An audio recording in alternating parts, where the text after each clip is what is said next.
example, meron tayo ng 0.1 Bitcoin. Pagdating ng 2030 at naging 1 million per Bitcoin, meron na tayong $100,000. Yun ah. Welcome nga pala sa YouTube channel natin. Isa nga pala akong OFW dito sa Saudi Arabia. Ako nga pala si BitVlogs. Ginawa ko nga pala tong YouTube channel na to kasi wala na akong makausap sa mga katrabaho ko, kakilala ko tungkol sa Bitcoin. So yun. And dollar cost averaging, investing sa Bitcoin, gagawa ng pension through Bitcoin. And yung goal natin is 2030 makapag-retiro na tayo sa pagiging OFW. Halos 10 years na rin kasi tayong nagtatrabaho dito. Medyo marami na ring taon ang nasasayang. Hindi yun. Lumalaki na rin yung mga anak natin. Kaya pipilitin natin. Then gusto ko nga pala pag-usapan natin is yung 1 million supply ng Bitcoin na natitira. Yung fix na 21 took 17 years bago na mine yung 20 million.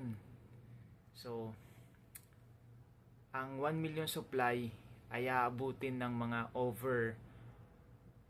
100 years, over 100 years. So siguro 2140 bago ma-mine yung last ng Bitcoin. So siguro mga 114 years pa. So napakaaga pa natin. Maaga pa para mag dollar cost averaging. Talagang na-excite ako dun sa pwedeng kalabasan sa pag-i-invest dito sa Bitcoin. Kasi biruin mo, 114 years pa. For example, meron tayo ng 0.1 Bitcoin. Pagdating ng 2030 at naging 1 million per Bitcoin, meron na tayong $100,000.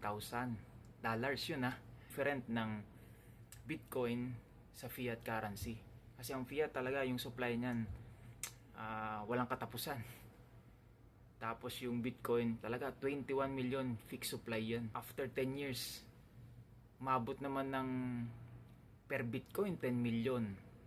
E di meron na tayong 1 million sa 0.1, meron na tayong 1 million dollars na. Dun pa lang talaga milyonaryo na tayo nun. Yun, sana babalikan ko tong video na to. Tingnan natin after 4 years 2030, tapos after 10 years pa tingnan natin. And yun, pag mag-iipon tayo, lagyan natin sa cold wallet, hardware wallet. Yan, katulad ng mga Ledger, Tangem, Trezor, Cold Card, basta hardware wallet. Dun natin ilagay kasi mas secure. Nasa atin yung key. Goal natin, pension through Bitcoin.